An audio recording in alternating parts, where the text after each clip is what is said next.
Dragi čitatelji hrvatskog turističkog portala Turizmoteka, gledate prve razgovore o turizmu. Prvi od brojnih video razgovora koji će se od sada voditi na ovome portalu.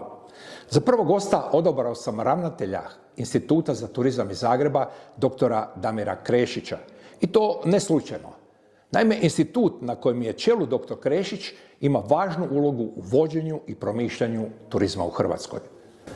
Gospodine Krešić, kakvi mi danas imamo turizam? Razvoj je neupitan, no često je pitanje je li se s tim razvojem upravljalo ili je naprosto bio prepušten sam sebi i interesima pojedinaca i kapitala. Pa evo, prije svega, Đuro, dobar dan tebi i dobar dan tvojim gledateljima i čitateljima. Evo, u ime Instituta za turizam se zahvaljujem što si upravo Institut za turizam izabrao za svoje prve razgovore o turizmu. Hvala. Što se tiče tvog pitanja, ja bih se složio tu s tobom da je razvoj turizma u Hrvatskoj u zadnjih 20 godina neupitan. Dakle, hrvatski turizam se u zadnjih 20 godina temeljito transformirao i to je nešto što nitko ne može osporiti. Mislim da smo danas znatno kvalitetniji i znatno konkurentniji i znatno prepoznatljiviji i vidljivi na međunarodnom turističkom tržištu nego što smo to bili u zadnjih 20 godina. Mi koji se svaki dan bavimo turizmom, možda to baš ne vidimo tako, jer ponekad smo toliko fokusirani na svakodnevne probleme koji opterećuju turistički sektor da, kako to kaže poslovica, ponekad zapravo ne vidimo šumu od drveta, jel? Ne vidimo širu sliku. Međutim, generalna ocjena je da je u zadnjih 15 do 20 godina hrvatski turizam zaista značajno napredovao. Međutim, uvijek postoji ona druga strana te naše lijepe, ja bih rekao, turističke priče, a to je da ipak, ako bi htjeli ocjenjivati dosadašnji razvoj hrvatskog turizma, da bi mogli ipak kazati da je tu bilo i brojnih problema. Probleme s kojima se hrvatski turizam u zadnjih 20 godina susretao je možda najbolje progledati kroz provedbu prethodne strategije razvoja turizma. Ono što znamo da su neki ciljevi iz te prethodne strategije razvoja turizma ostvareni, tu prije svega mislim na fizičke i monetarne pokazatelje turističkog prometa, jer mi smo prošle godine imali 108 milijuna turističkih noćenja, preko 20 milijuna dolazaka, 14,5 milijardi eura inozemnih prihoda od turizma i još 1,5 milijardu do 2 eura domaćih prihoda od turizma. Međutim, postoje one standardne, dakle, ja bih rekao rak rane, odnosno problemi hrvatskog turizma, gdje prije svega treba kazati da imamo i dalje vrlo nepovoljnu strukturu smještajnih kapaciteta u kojima dominira obiteljski, odnosno privatni smještaj niže do srednje kvalitete. Isto tako, i to je jedan problem kojega nismo uspjeli riješiti, a prethodnom strategijom je bilo na neki način definirano da bi se on trebao riješiti. Isto tako, veliki problem turizma je ta vrlo izražena turistička sezonalnost, turističke potražnje na kojoj se aktivno radi već unazad 10 godina. Međutim, iako smo dio te sezonalnosti uspjeli riješiti, nama još uvijek 2/3, da ne kažem i 3/4 turističkog prometa se događa u ovom sezonalnom razdoblju. Isto tako, jedan od dodatnih problema, ja bih rekao i izrazito nerazvijen u regionalnom smislu raskorak u turističkom razvoju, gdje zapravo Jadranska Hrvatska spada u turistički najrazvijenije regije i Europe i svijeta, dok kontinentalna Hrvatska zapravo je tek na počecima tog turističkog razvoja, tako da trebamo dati jači poticaj razvoju turizma na kontinentu. Tako da, evo, za početak, kada pitaš da li smo mi našim turizmom aktivno upravljali ili nam se on događa stihijski, ja bih rekao da je istina negdje u sredini. Mi smo se trudili turizmom upravljati aktivno i u tome smo do neke mjere uspjeli, međutim ne u potpunosti. Tako da, evo, dio strateških ciljeva koji smo imali od 2013. do 2020. smo ostvarili, jedan dio nismo i ono što nam preostaje u ovom idućem planskom razdoblju, dakle do 2030. godine, je zapravo da se fokusiramo na ovaj preostali dio strateških ciljeva koje u ovom proteklom planskom razdoblju nismo uspjeli ostvariti. Sve u svemu, danas smo među vodećim turističkim destinacijama na Sredozemlju. Svjesni naglog, često nekontroliranog razvoja, dobismo Zakon o turizmu. Je li stigao on kasno ili na vrijeme? Održivost je postala mantra. Je li hrvatski turizam spreman za održivi razvoj? Pa ja bih rekao da je hrvatski turizam bar načelno, deklarativno spreman za održivi razvoj. Ti kao novinar koji imaš jako puno iskustva i imaš puno pamtiš, sigurno znaš da se prije 20 ili 30 godina o održivom razvoju turizma uopće nije razgovaralo, odnosno održivost kao tema nije bilo nešto što se nužno povezuje sa turizmom. Ako se ta tema i provlačila u nekom javnom diskursu, onda je ona većinom bila povezana za okoliš. Tako da možemo kazati da se ta tema održivog razvoja turizma u prošlih, recimo to tako, 10 godina poprilično etablirala u hrvatskoj javnosti. Dakle, i mi smo sad, bar na deklarativnoj razini, svi spremni za održivi razvoj. Mi smo svjesni da je održivi razvoj turizma nužnost i da mi na ovaj način, dakle, se ne možemo dalje razvijati. Kad kažemo mi, onda tu prije svega mislim na brojne destinacije na području Jadranske Hrvatske koje već sada imaju problem sa nosivim kapacitetima i koje već sada, dakle, bar u onim vršnim dijelovima turističkih sezona ne mogu prihvatiti na neki način, da kažem, progutati taj sav turistički promet, turističku potražnju koja ih opterećuje. Tako da mi smo u Hrvatskoj, ja bih rekao, svjesni. Ta razina javne svijesti o nužnosti održivog razvoja turizma je puno veća nego što je to bilo prije nekih 10 godina i to je dobra stvar. Dakle, danas više nitko ne propituje da li je održivi razvoj turizma potreban, svi znamo da je potreban. S druge strane, pitanje je kako i na koji način taj održivi razvoj turizma primijeniti u praksi. Održivost je skupa. Održivost nije nešto što se može postići preko noći.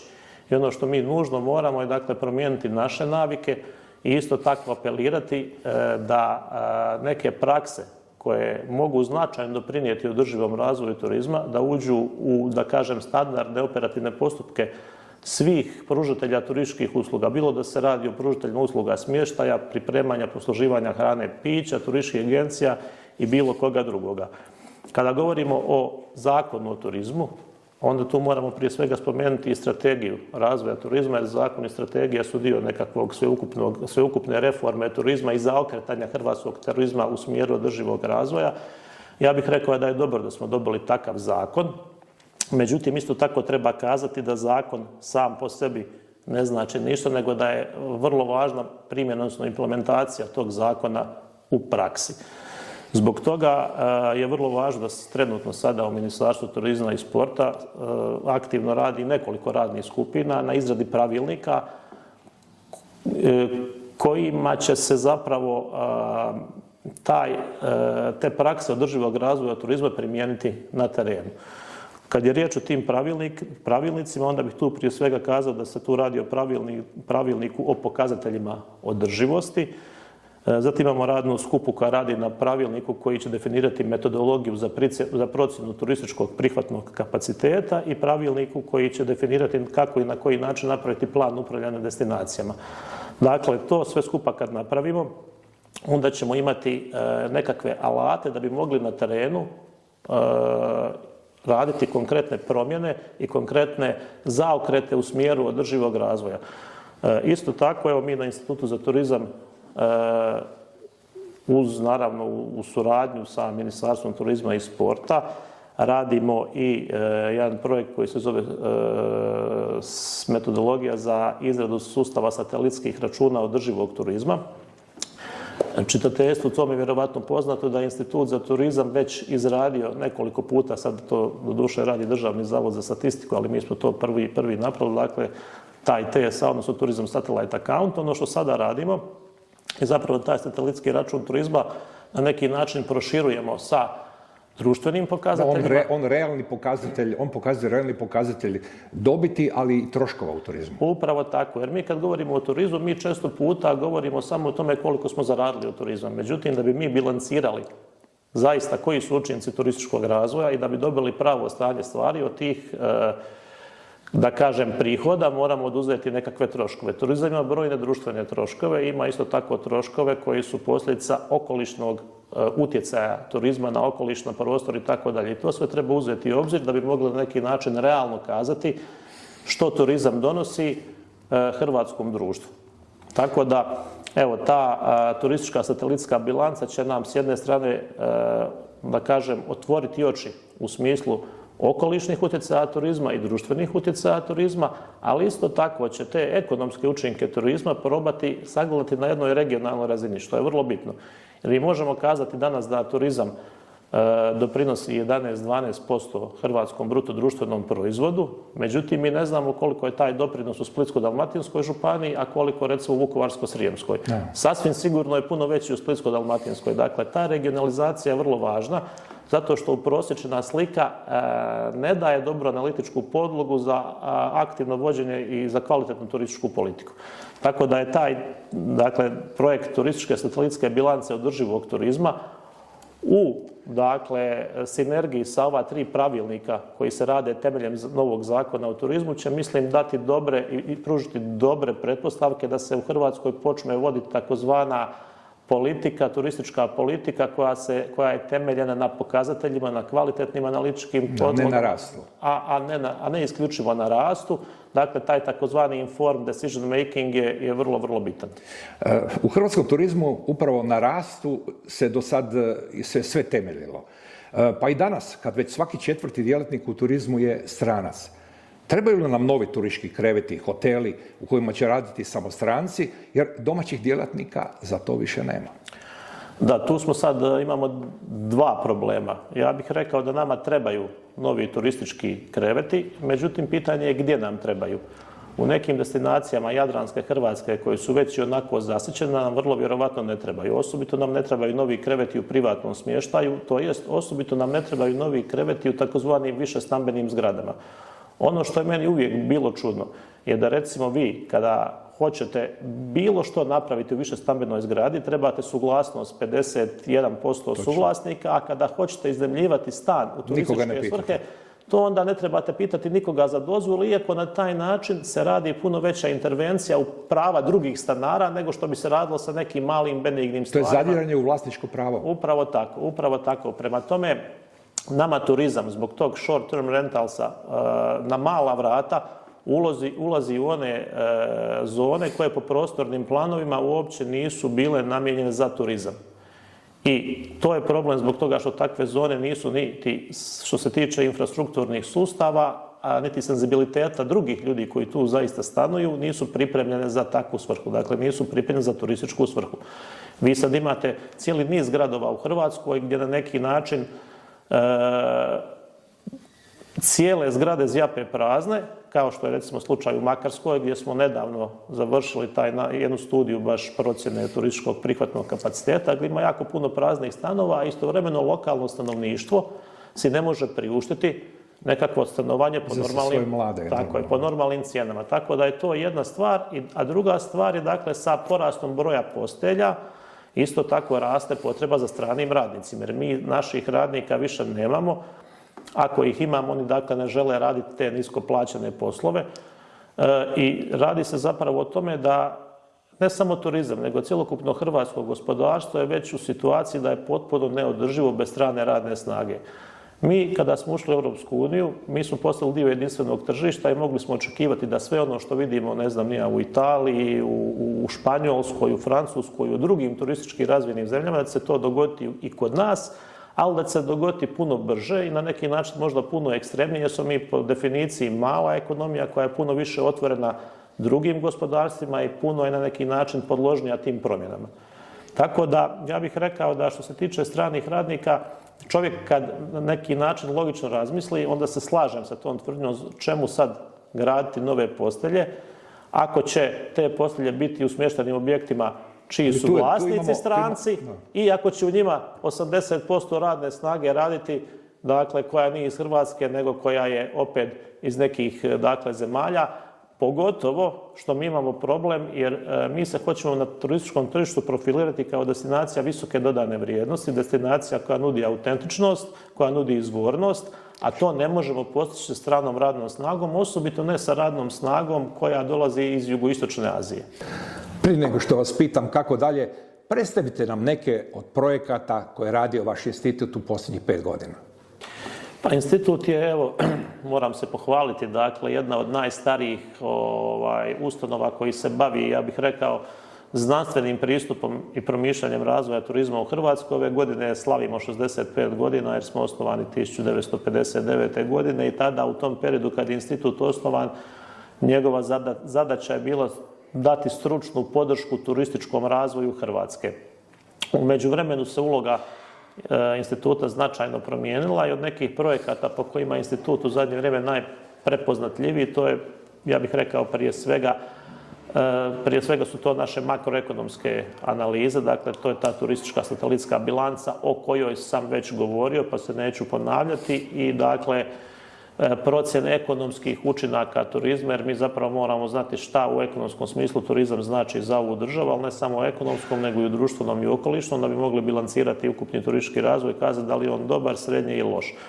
Druga skupina projekata na koje smo jako ponosni i koji su nam bitni su istraživanja turističkog tržišta. To su dakle naša Thomas istraživanja koje već kontinuirano od 1987. godine provodimo, gdje mi zapravo istražujemo stavove i potrošnju turista koji posjete hrvatske destinacije. Do 2019. Thomas se provodio samo u primorskim destinacijama, dakle na području Jadranske Hrvatske. Od 2019. se Thomas provodi na području cijele Hrvatske i do 2019. se provodio samo u ljetnim mjesecima, a sada se dakle provodi tijekom cijele godine.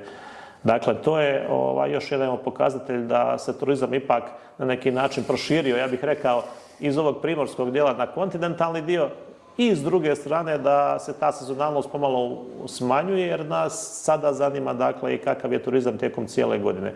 Dakle, druga skupina istraživanja su Thomas istraživanja. Treća skupina istraživanja su istraživanja vezana za održivi razvoj turizma.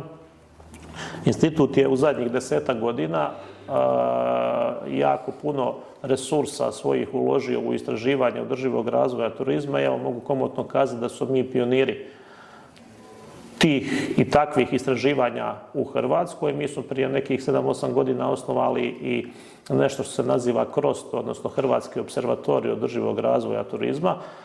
To je jedna neformalna organizacija koja je osnovana na inicijativu Svjetske turističke organizacije. Zadatak koji je bio mjeriti održivost razvoja turizma u nekim odabranim destinacijama Jadranske Hrvatske.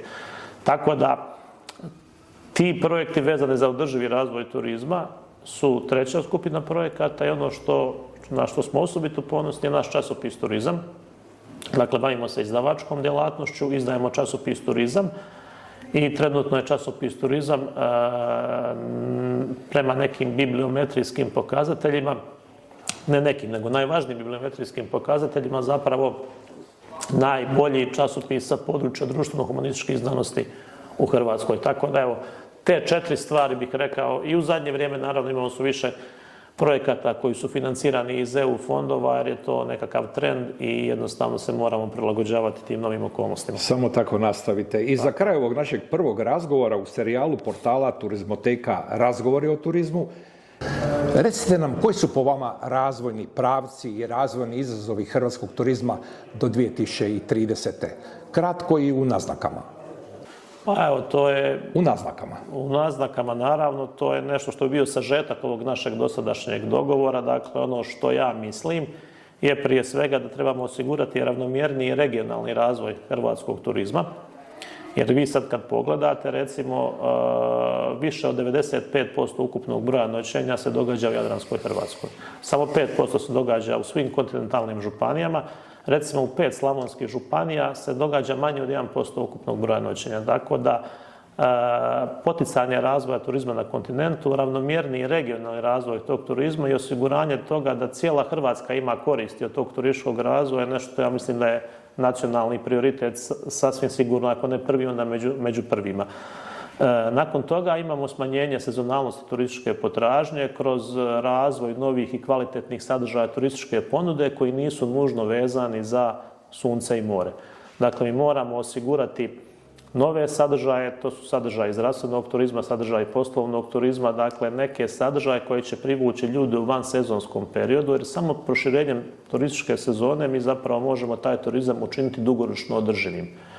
Imali smo nedavno i neke procjene tog Europskog istraživačkog centra kako i na koji način će klimatske promjene koje se očekuju u idućih 30 godina utjecati na razvoj turizma u Hrvatskoj, pa smo onda vidjeli na neki način da će ova špica sezone vjerovatno postati prevruća za neke ljude, ali s druge strane će se predsezona i postsezona će biti vjerovatno u klimatskom smislu povoljnija za dolazak. Tako da, kažem, trebamo razvijati druge sadržaje turističke ponude, recimo, ne znam, konkretni primjer, ja ne razumijem zašto se još uvijek nije napravio kongresni centar u Dubrovniku, zašto se još uvijek nije napravio u Splitu, u Zagrebu, dakle, niti jedna od naših destinacija nema trenutno kapaciteta da organizira veliku konferenciju koja bi primila 4 ili 5 tisuća sudionika.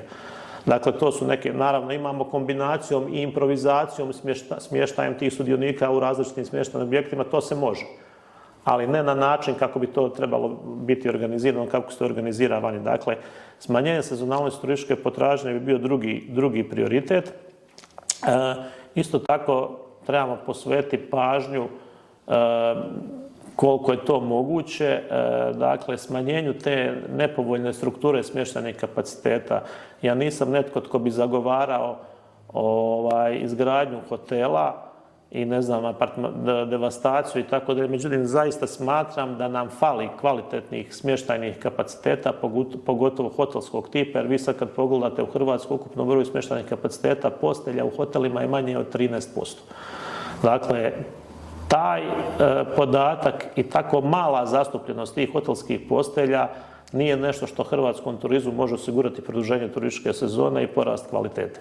Jer mi znamo da se sezonalnost prvenstveno vezuje uz privatni smještaj i u taj short term rentals, dakle izjednačenje ili na neki način poticanje, da li je to pretvaranje nekih kvalitetnih objekata obiteljskog smještaja u male obiteljske butik hotele kao što je bilo planirano prethodnom strategijom ili neka druga mjera, privlačenje novih, možda nekakvih i luksuznijih hotelskih lanaca i hotelskih poduzeća u Hrvatsku, međutim, naravno, sve kontrolirano i sve na način koji bi puno više koristi osigurao nama i našoj državi i našem društvu nego vlasnicima.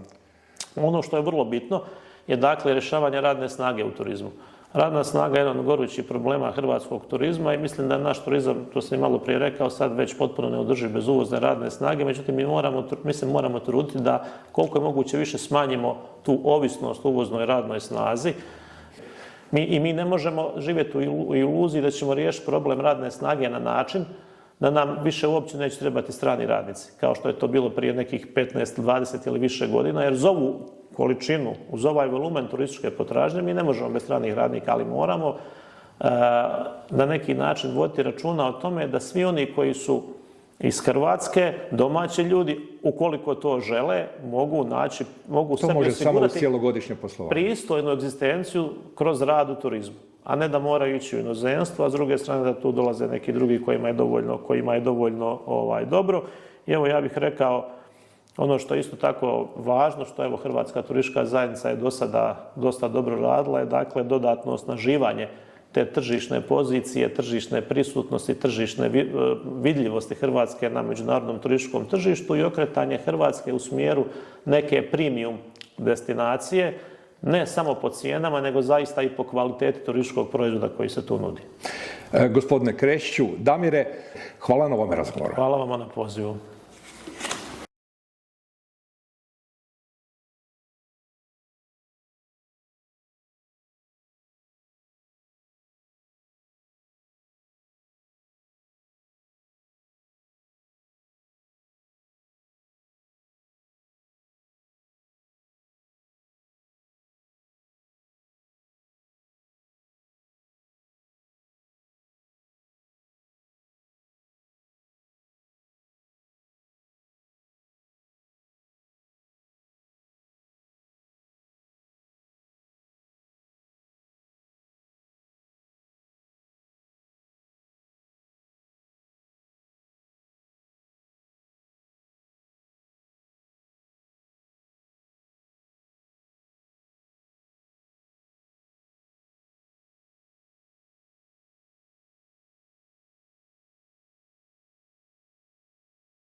Dragi čitatelji hrvatskog turističkog portala Turizmoteka, gledate prve razgovore o turizmu. Prvi od brojnih video razgovora koji će se od sada voditi na ovome portalu. Za prvog gosta odabrao sam ravnatelja Instituta za turizam iz Zagreba, doktora Damira Krešića. I to ne slučajno. Naime, institut na kojem je čelu dr. Krešić ima važnu ulogu u vođenju i promišljanju turizma u Hrvatskoj. Gospodine Krešić, kakvi mi danas imamo turizam? Razvoj je neupitan, no često je pitanje je li se s tim razvojem upravljalo ili je naprosto bio prepušten sam sebi i interesima pojedinaca i kapitala. Pa evo, prije svega, Đuro, dobar dan tebi i dobar dan tvojim gledateljima i čitateljima. Evo, u ime Instituta za turizam se zahvaljujem što si upravo Institut za turizam izabrao za svoje prve razgovore o turizmu. Hvala. Što se tiče tvog pitanja, ja bih se složio tu s tobom da je razvoj turizma u Hrvatskoj u zadnjih 20 godina neupitan. Dakle, hrvatski turizam se u zadnjih 20 godina temeljito transformirao i to je nešto što nitko ne može osporiti. Mislim da smo danas znatno kvalitetniji i znatno konkurentniji i znatno prepoznatljiviji i vidljivi na međunarodnom turističkom tržištu nego što smo to bili u zadnjih 20 godina. Mi koji se svaki dan bavimo turizmom, možda to baš ne vidimo tako, jer ponekad smo toliko fokusirani na svakodnevne probleme koji opterećuju turistički sektor da, kako to kaže poslovica, ponekad zapravo ne vidimo šumu od drveta, jel? Ne vidimo širu sliku. Međutim, generalna ocjena je da je u zadnjih 15 do 20 godina hrvatski turizam zaista značajno napredovao. Međutim, uvijek postoji ona druga strana te naše lijepe, ja bih rekao, turističke priče, a to je da ipak, ako bi htjeli ocjenjivati dosadašnji razvoj hrvatskog turizma, da bi mogli ipak kazati da je tu bilo i brojnih problema. Probleme s kojima se hrvatski turizam u zadnjih 20 godina susretao je možda najbolje progledati kroz provedbu prethodne strategije razvoja turizma. Ono što znamo da su neki ciljevi iz te prethodne strategije razvoja turizma ostvareni, tu prije svega mislim na fizičke i monetarne pokazatelje turističkog prometa, jer mi smo prošle godine imali 108 milijuna turističkih noćenja, preko 20 milijuna dolazaka, 14,5 milijardi eura inozemnih prihoda od turizma i još 1,5 milijardu do 2 eura domaćih prihoda od turizma. Međutim, postoje one standardne, dakle, ja bih rekao rak rane, odnosno problemi hrvatskog turizma, gdje prije svega treba kazati da imamo i dalje vrlo nepovoljnu strukturu smještajnih kapaciteta u kojima dominira obiteljski, odnosno privatni smještaj niže do srednje kvalitete. Isto tako, i to je jedan problem kojega nismo uspjeli riješiti, a prethodnom strategijom je bilo na neki način definirano da bi se on trebao riješiti. Isto tako, veliki problem turizma je ta vrlo izražena turistička sezonalnost, turističke potražnje na kojoj se aktivno radi već unazad 10 godina. Međutim, iako smo dio te sezonalnosti uspjeli riješiti, nama još uvijek 2/3, da ne kažem i 3/4 turističkog prometa se događa u ovom sezonalnom razdoblju. Isto tako, jedan od dodatnih problema, ja bih rekao i izrazito nerazvijen u regionalnom smislu raskorak u turističkom razvoju, gdje zapravo Jadranska Hrvatska spada u turistički najrazvijenije regije i Europe i svijeta, dok kontinentalna Hrvatska zapravo je tek na početcima tog turističkog razvoja, tako da trebamo dati jači poticaj razvoju turizma na kontinentu. Tako da, evo, za početak, kada pitaš da li smo mi našim turizmom aktivno upravljali ili nam se on događa stihijski, ja bih rekao da je istina negdje u sredini. Mi smo se trudili turizmom upravljati aktivno i u tome smo do neke mjere uspjeli, međutim ne u potpunosti. Tako da, evo, dio strateških ciljeva koji smo imali od 2013. do 2020. smo ostvarili, jedan dio nismo i ono što nam preostaje u ovom idućem planskom razdoblju, dakle do 2030. godine, je zapravo da se fokusiramo na ovaj preostali dio strateških ciljeva koje u ovom proteklom planskom razdoblju nismo uspjeli ostvariti. Sve u svemu, danas smo među vodećim turističkim destinacijama na Sredozemlju. Svjesni naglog, često nekontroliranog razvoja, dobismo Zakon o turizmu. Je li stigao on kasno ili na vrijeme? Održivost je postala mantra. Je li hrvatski turizam spreman za održivi razvoj? Pa ja bih rekao da je hrvatski turizam bar načelno, deklarativno spreman za održivi razvoj. Ti kao novinar koji imaš jako puno iskustva i imaš puno pamtiš, sigurno znaš da se prije 20 ili 30 godina o održivom razvoju turizma uopće nije razgovaralo, odnosno održivost kao tema nije bilo nešto što se nužno povezuje sa turizmom. Ako se ta tema i provlačila u nekom javnom diskursu, onda je ona većinom bila povezana za okoliš. Tako da možemo kazati da se ta tema održivog razvoja turizma u prošlih, recimo to tako, 10 godina poprilično etablirala u hrvatskoj javnosti. Dakle, i mi smo sad, bar na deklarativnoj razini, svi spremni za održivi razvoj. Mi smo svjesni da je održivi razvoj turizma nužnost i da mi na ovaj način, dakle, se ne možemo dalje razvijati. Kad kažemo mi, onda tu prije svega mislim na brojne destinacije na području Jadranske Hrvatske koje već sada imaju problem sa nosivim kapacitetima i koje već sada, dakle, bar u onim vršnim dijelovima turističkih sezona ne mogu prihvatiti na neki način, da kažem, progutati taj sav turistički promet, turističku potražnju koja ih opterećuje. Tako da mi smo u Hrvatskoj, ja bih rekao, svjesni, ta razina javne svijesti o nužnosti održivog razvoja turizma je puno veća nego što je to bilo prije nekih 10 godina i to je dobra stvar. Dakle, danas više nitko ne propituje da li je održivi razvoj turizma potreban, svi znamo da je potreban. S druge strane, pitanje je kako i na koji način taj održivi razvoj turizma primijeniti u praksi. Održivost je skupa. Održivost nije nešto što se može postići preko noći.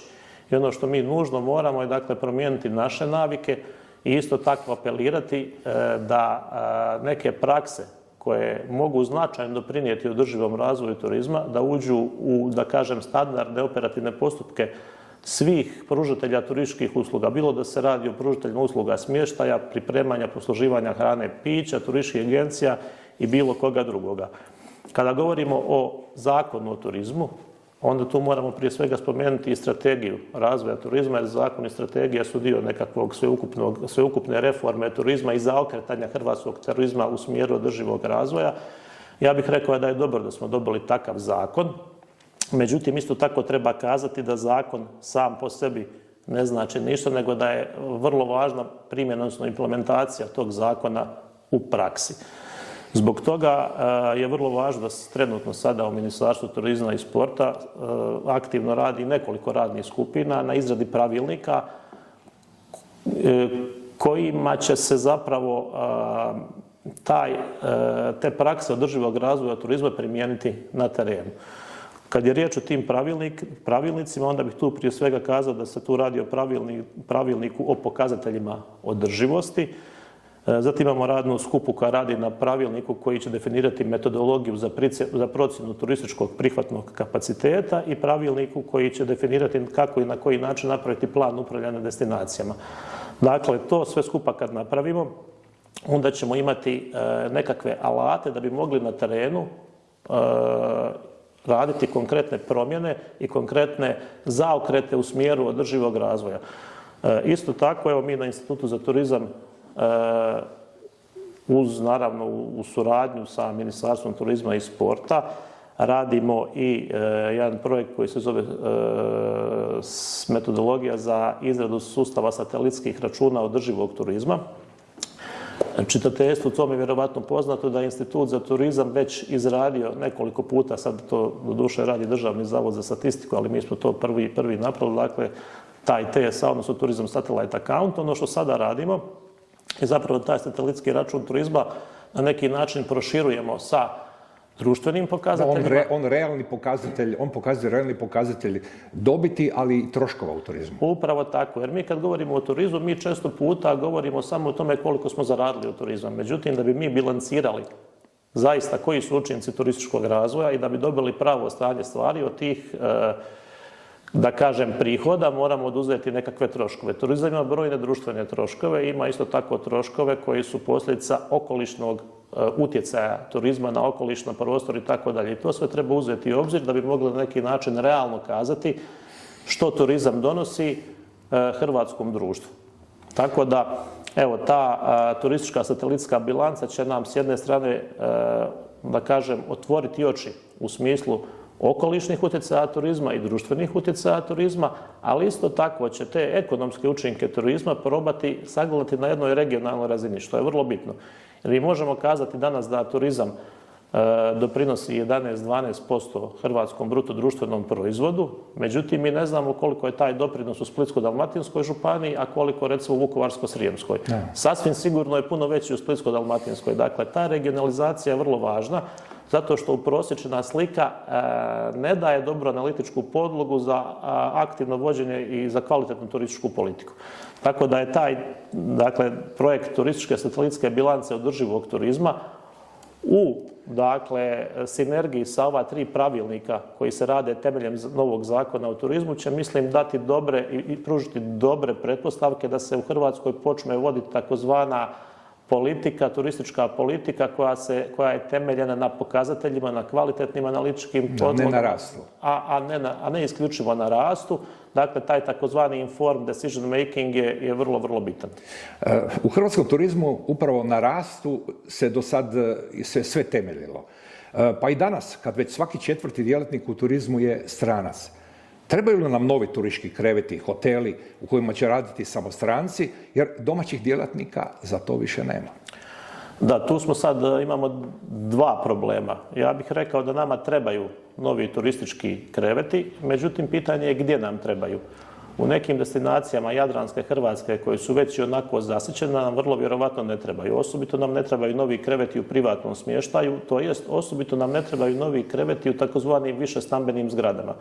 Ono što je meni uvijek bilo čudno je da, recimo, vi kada hoćete bilo što napraviti u višestambenoj zgradi, trebate suglasnost 51% suvlasnika, a kada hoćete iznajmljivati stan u turističke svrhe, to onda ne trebate pitati nikoga za dozvolu, iako na taj način se radi puno veća intervencija u prava drugih stanara nego što bi se radilo sa nekim malim benignim stvarima. To je zadiranje u vlasničko pravo. Upravo tako. Prema tome, nama turizam zbog tog short term rentalsa na mala vrata ulazi u one zone koje po prostornim planovima uopće nisu bile namijenjene za turizam. I to je problem zbog toga što takve zone nisu niti što se tiče infrastrukturnih sustava, a niti senzibiliteta drugih ljudi koji tu zaista stanuju, nisu pripremljene za takvu svrhu. Dakle, nisu pripremljene za turističku svrhu. Vi sad imate cijeli niz gradova u Hrvatskoj gdje na neki način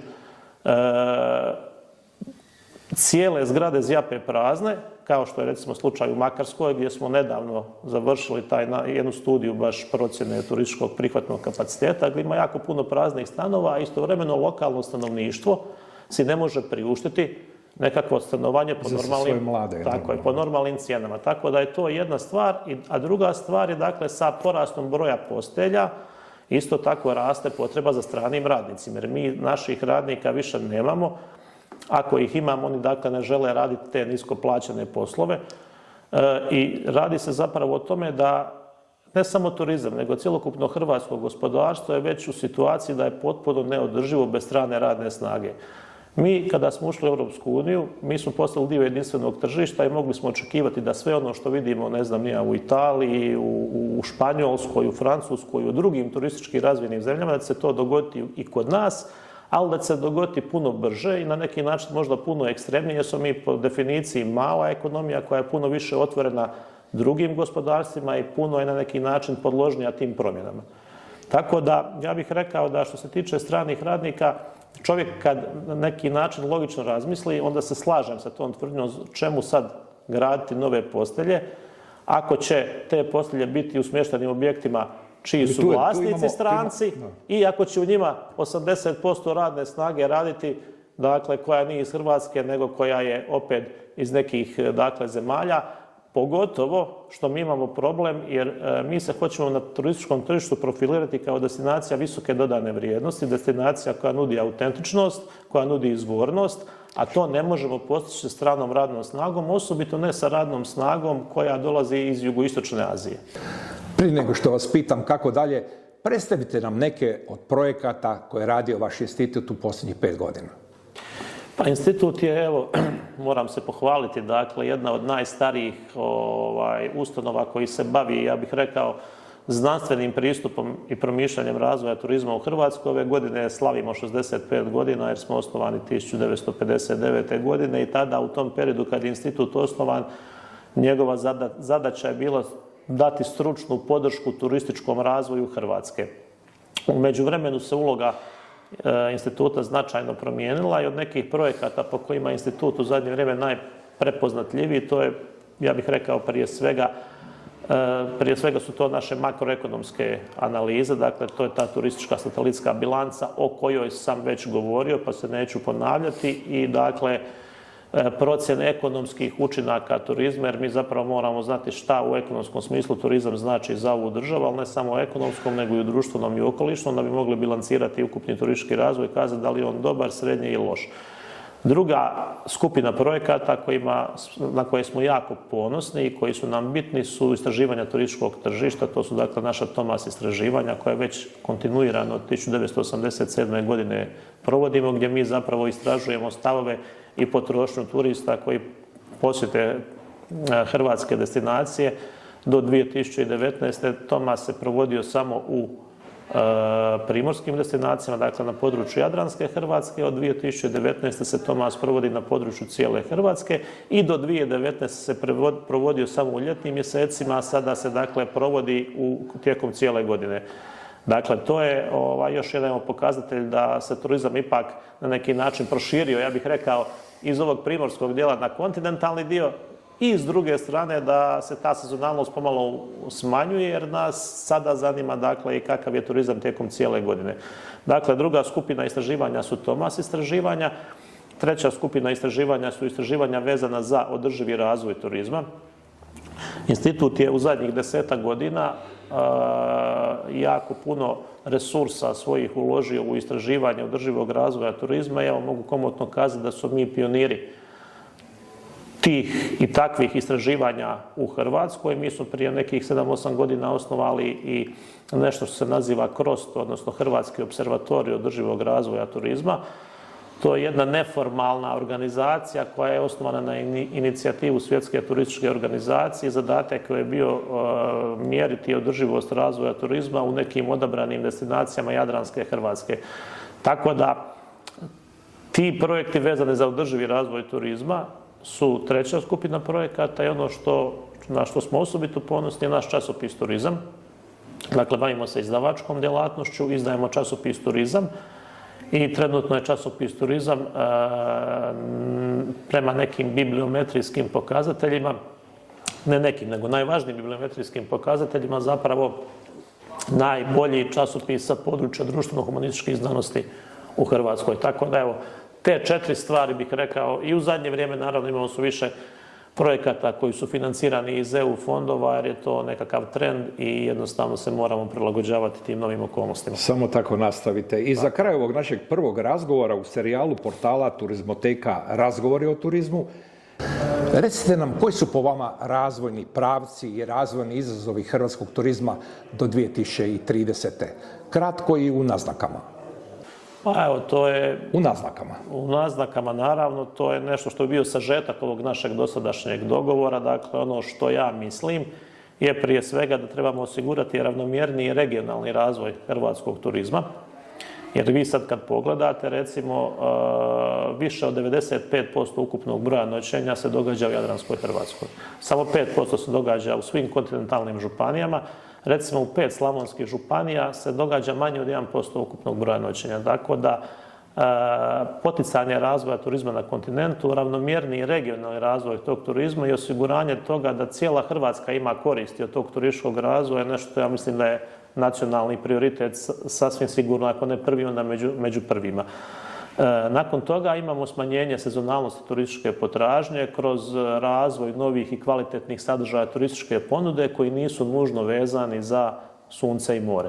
Dakle, mi moramo osigurati nove sadržaje, to su sadržaji zdravstvenog turizma, sadržaji poslovnog turizma, dakle neke sadržaje koje će privući ljude u vansezonskom periodu, jer samo proširenjem turističke sezone mi zapravo možemo taj turizam učiniti dugoročno održivim. Imali smo nedavno i neke procjene tog Europskog istraživačkog centra kako i na koji način će klimatske promjene koje se očekuju u idućih 30 godina utjecati na razvoj turizma u Hrvatskoj, pa smo onda vidjeli na neki način da će ova špica sezone vjerovatno postati prevruća za neke ljude, tako, ali s druge strane će se predsezona i postsezona će biti vjerovatno u klimatskom smislu povoljnija za dolazak. Tako da, kažem, trebamo razvijati druge sadržaje turističke ponude, recimo, ne znam, konkretni primjer, ja ne razumijem zašto se još uvijek nije napravio kongresni centar u Dubrovniku, zašto se još uvijek nije napravio u Splitu, u Zagrebu, dakle, niti jedna od naših destinacija nema trenutno kapaciteta da organizira veliku konferenciju koja bi primila 4 ili 5 tisuća sudionika. Dakle, to su neke, naravno, imamo kombinacijom i improvizacijom, smještajem tih sudionika u različitim smještajnim objektima, to se može. Ali ne na način kako bi to trebalo biti organizirano, kako se organizira vani. Dakle, smanjenje sezonalnosti turističke potražnje bi bio drugi prioritet. Isto tako trebamo posvetiti pažnju koliko je to moguće, dakle, smanjenju te nepovoljne strukture smještajnih kapaciteta. Ja nisam netko tko bi zagovarao izgradnju hotela i, ne znam, devastaciju i tako da. Međutim, zaista smatram da nam fali kvalitetnih smještajnih kapaciteta, pogotovo hotelskog tipa, jer vi sad kad pogledate u Hrvatsku ukupno broj smještajnih kapaciteta postelja u hotelima je manje od 13%. Dakle, taj podatak i tako mala zastupljenost tih hotelskih postelja nije nešto što hrvatskom turizmu može osigurati produženje turističke sezone i porast kvalitete. Jer mi znamo da se sezonalnost prvenstveno vezuje uz privatni smještaj i u taj short term rentals, dakle izjednačenje ili na neki način poticanje, da li je to pretvaranje nekih kvalitetnih objekata obiteljskog smještaja u male obiteljske butik hotele kao što je bilo planirano prethodnom strategijom ili neka druga mjera, privlačenje novih, možda nekakvih i luksuznijih hotelskih lanaca i hotelskih poduzeća u Hrvatsku, međutim, naravno, sve kontrolirano i sve na način koji bi puno više koristi osigurao nama i našoj državi i našem društvu nego vlasnicima. Ono što je vrlo bitno je, dakle, rješavanje radne snage u turizmu.